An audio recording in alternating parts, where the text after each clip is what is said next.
परमेश्वर के धन्य नाम की महिमा हो। प्रभात मनन के सत्र 2714 में आप सभी का बड़े प्रेम के साथ स्वागत करता हूं। आइए आज के मनन के लिए हम पढ़ते हैं प्रकाशित वाक्य अध्याय 1 पद 13। और उन दीवटों के बीच में मनुष्य के पुत्र सदृश एक पुरुष को देखा, जो पावत का वस्त्र पहने और छाती पर सोने का पट्टुका बांधे हुए था। हम इस बात को हमारे बीते प्रभात मनन में चर्चा की हुई है कि यूहन्ना के द्वारा देखा गया दर्शन में मनुष्य का उद्धार के लिए मनुष्य रूप में आया हुआ यीशु मसीह को महिमा के साथ दिखाया गया है। यीशु मसीह का मानुषिक देह उनके नम्रता और दीनता के साथ साथ ये भी दर्शाती है कि वह पिता परमेश्वर के सामने मनुष्य का प्रतिनिधि है। Jesus Christ is the one and only substitute of the entire Mankind. महिमा के साथ उनका दर्शन ये दिखाता है कि यद्यपि वह नम्र और दीन बनकर संसार में आया तो था, परंतु अभी वह अपनी दीनता में नहीं बल्कि महिमा में, प्रताप में विराजमान प्रभु है। उनके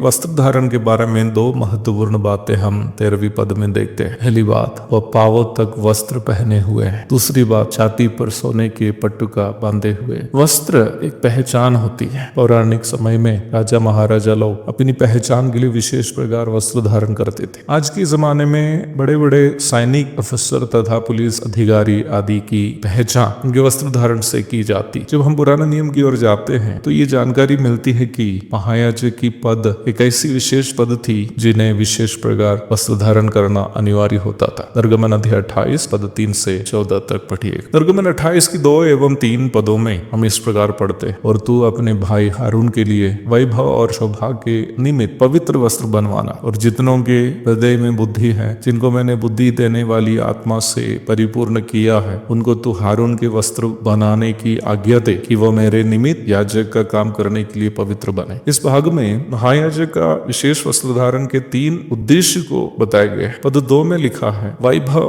और शोभा के लिए, फॉर ग्लोरी एंड ब्यूटी, अथवा महिमा और सुंदरता के लिए। महायाजक का विशेष वस्त्र एक साधारण मनुष्य को महिमा और सुंदरता से सजाता है। मूसा का भाई हारून एक डरपोक इंसान था, परंतु महायाजक का वस्त्र उन्हें ऐसी पद में रखता है जिससे सभी अन्य डरते हैं। तीसरी पद में हम महायाजक के वस्त्र का तीसरा विशेष महत्व को देखते हैं कि वो मेरे निमित्त याजक का काम करने के लिए पवित्र बन। महायाजक का विशेष वस्त्र ये सूचित करता है कि हारून नामक साधारण मनुष्य परमेश्वर की उपस्थिति में उपस्थित होने और सारे इस्राएल की सभा के लिए प्रायश्चित बलि हो या आराधना हो अर्पण करने के लायक हो गया है, अर्थात उस पवित्र सेवकाई के लिए उन्हें अलग करके पवित्र कर दिया। यीशु मसीह का उस विशेष वस्त्र जिसे यूहन्ना दर्शन में देखा, अवश्य ही प्रभु की महिमा और सुंदरता का प्रतिनिधित्व करने के साथ साथ ये भी सुनिश्चित करता है वही एकमात्र परमेश्वर और मनुष्य के बीच का बिचवाई। परमेश्वर और मनुष्य के बीच का एकमात्र बिचवाई वही है। केवल उन्हीं के द्वारा ही हमारी आराधना पिता परमेश्वर के लिए स्वीकार योग्य हो जाती है। उतना ही नहीं, महिमामय यीशु मसीह का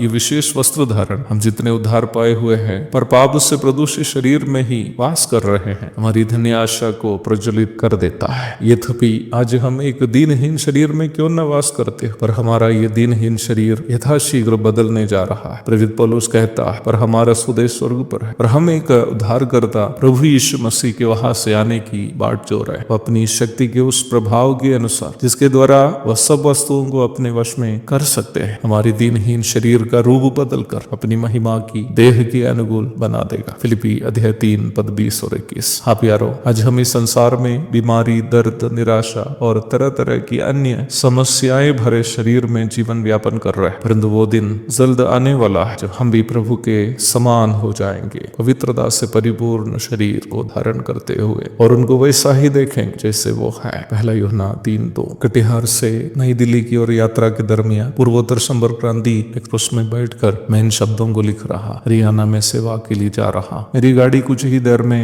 नई दिल्ली पहुंचने वाली है, जहां मुझे उतरना। मेरा हृदय उस धन्य आशा से भर रही है जो प्रभु मेरे दिल में डाली। हाँ, ये जीवन की गाड़ी भी यथाशीघ्र मंजिल पहुंच जाए, ताकि मेरी भी दिनहीन देह प्रभु के समान महिमामय हो जाए। आमीन। हे प्रभु यीशु।